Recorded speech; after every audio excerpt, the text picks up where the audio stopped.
जी कहा हो? एगो हमार बात सुनी। हाँ बोला। हमरा के बड़ा कुछ तीखा तीखा खाए के मन करता, आ खूबे घूमे के मन करता। तो हर रोज एक एगो तिथि में रहला? कहाँ से बुलाई बतावा? ना ना हमार बात सुनी ना। अरे बात सुनी। बोला। बक्सर घुमा दी हमके, आरा घुमा दी। खूब घूमे का मन करता ना? अरे तनी धीरज धरा। पटना में चली के सिनेमा देखा दी। अरे पवन सिंह का फिल्म देखोगा?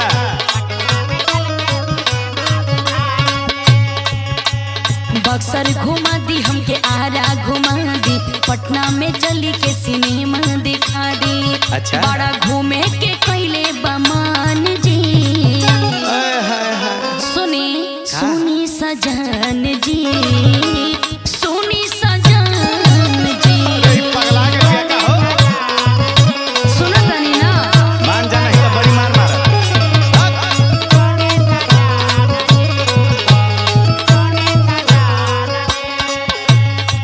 सुना बोला। हर बहुते लार छुअता, खूब घूमे का मन करता तुहार रहने होने ना? सही में जी हमके बहुत घूमे के मन करता। अरे एकदम पगला गई हो क्या जी तुम?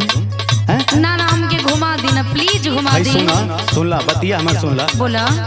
तनी धीरज धरा, जन जिद करा।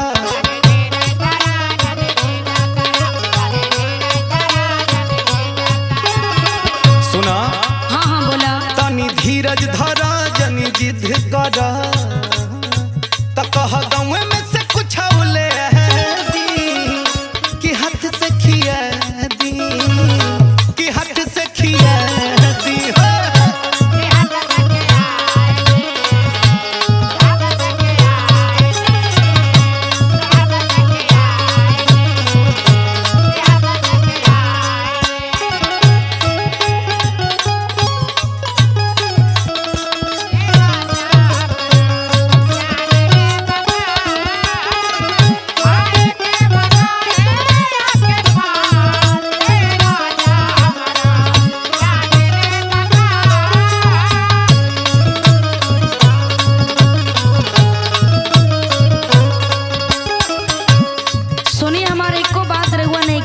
का बोला?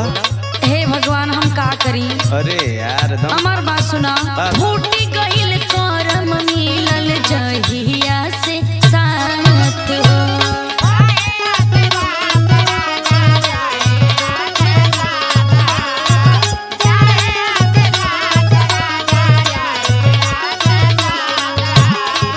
नई हर में रहनी, घुमनी दिल्ली गुजरात हो।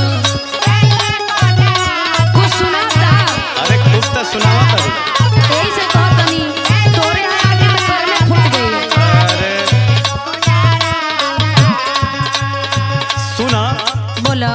हम जानतनी कि तू कितना नैहर में घूमले बाड़ू। हाँ हाँ जानता रू, हमरो अपना इज्जत के बारे में सोचे के बा ना। अच्छा। नहाया बाड़ू कनिया, यही से नइखी लेके जात हो।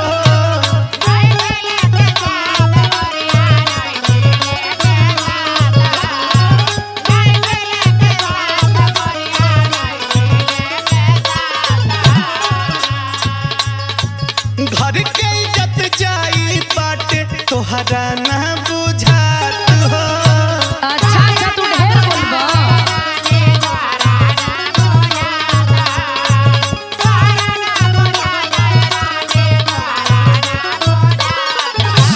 सुन ला बात वही तरह बड़ी जैसे हम कहतनी। हाँ बोला बोला सुनावा। कहतानी उहे करी जवान जी, सुनी सजन जी, सुनी सजन जी।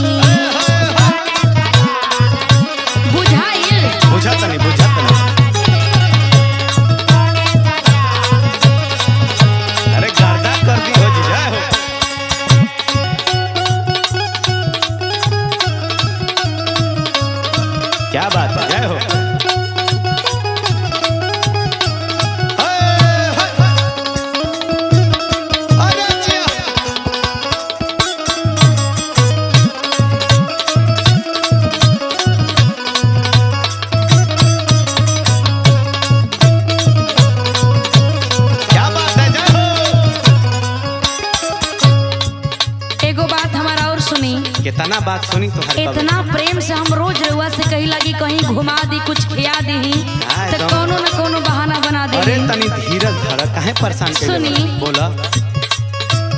जब कुछ कहीं कवनो रोजे बहाना बनावेला। अरे हमरो घरी कुछ प्रॉब्लम बा, समझ बात के।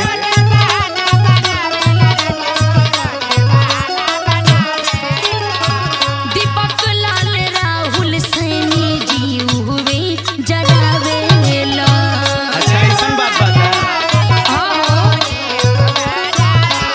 अच्छा तो ठीक बा, घुमा दे, घबरा मत। सुना, इतना तू जिद करत रहो ना, तहरा पे इतना गुस्सा आवता कि हम का बताई। हाँ तो हम की तोहरा पर गुस्सा आवता। पहले हमार बात सुना, ध्यान से सुना। बोला अपने तू जिद खाली धनिया करेलू, खाली तोहरे जिद रहेला। हमरो बात तनी सुनल कर, पगला देलू यार। हमार बात पहले सुन लो, चलू कि ना। बोला कहलो बात कवन हमरो ना समझेलू।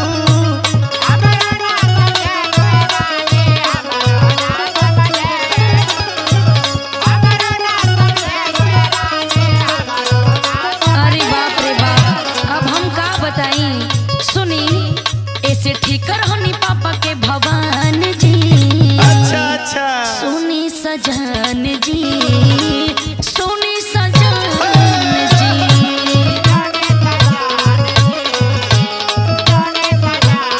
सुनत तनी ना? सुनत नहीं, सुनत नहीं।